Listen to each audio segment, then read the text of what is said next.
Hey guys, hope you're all doing well. Now for today's video, I wanted to talk about the new Jurassic World Evolution DLC that just came out today.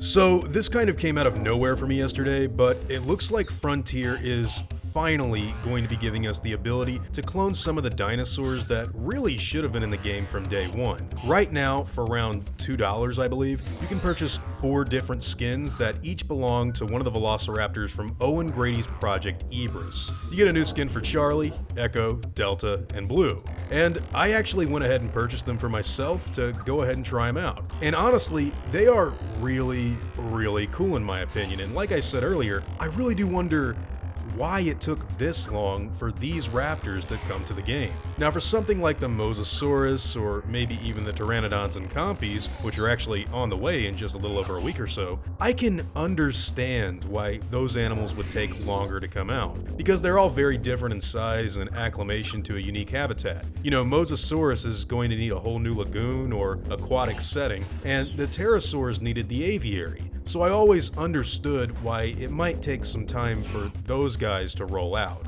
But these dinosaurs, you know, the Raptor squad from the first Jurassic World movie, these are actually some of the most requested and well-loved animals in the entire franchise. Blue alone has become iconic in the nearly 5 years that that first film has been out. And since they're just simple raptors, I always did wonder why they weren't in the game to begin with, but oh well, they're in there now and that's all that matters, I guess. I kind of think that they should be free, but $2 is pretty low, so that's not really something that I think warrants complaining about at the moment. Now, in other news, some of the species profiles have recently come out on the Compy, Pteranodon, and other dinosaurs from Jurassic Park that will be coming to the game on December 10th. And we finally see how a lot of this new stuff is going to work. The Compies will apparently be getting just a little bit of meshed fence to prevent them from going out of the normal enclosures that we can already build, which is interesting and, in my opinion, a little dangerous for public safety, but hey, that's what they wanted to go with.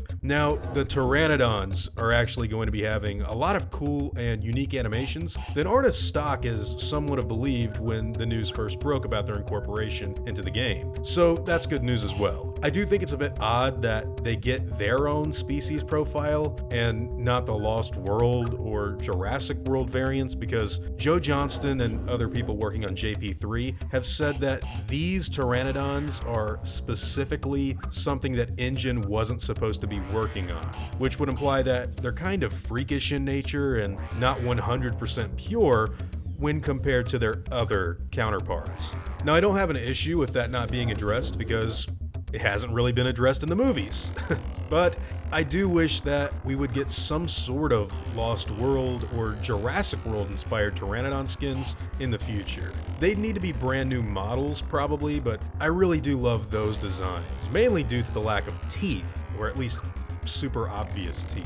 Now, what I think will be really cool for Jurassic World Evolution when the new Return to Jurassic Park DLC comes out in December will be the implementation of these 2015 Raptor skins into one of the older brown Raptor packs. Just to see them lined up and kind of compared and contrasted with each other will be really cool to me. I don't really know how much they've honestly changed the models on all of the Raptors, but the Jurassic World variants should be much bigger, much more muscular, and a bit more robust when compared to their skinny and spindly Jurassic Park counterparts. The newer clones were bred for essentially war, as far as Vic Hoskins is concerned, and they're considerably larger when you compare them to what we see in the first 3 movies. Now, whether or not they've changed that up or really changed it extensively to look like what we see in the film canon isn't really important to me per se, but I would really like to see all of the differences between these breeds, just like I talked about the differences between the Pteranodons earlier. You know, all of the dinosaurs in the Jurassic Park franchise have little tweaks to their designs here and there, and some of them are a little less obvious, like let's say the female raptors in Lost World from Jurassic Park,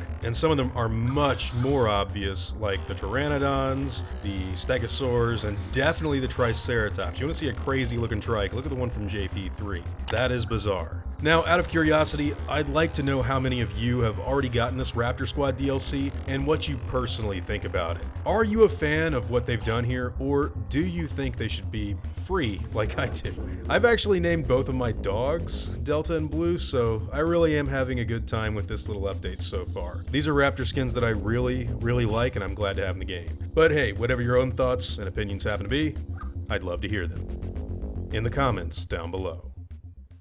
Now, as always, this video wouldn't be possible without the support of my awesome game wardens, as well as all of my InGen executives. I'd also like to thank all of my park workers and InGen hunters as well. Their continued support has really been a lot of help to me when making this stuff, and I never want them to ever forget it. So a big thank you to each and every one of you for watching this video. If you feel like I deserve it, I'd appreciate the like and hope you'll consider subscribing if you're interested in seeing me again. I'll see you all in the next one, guys, and as always, take it easy.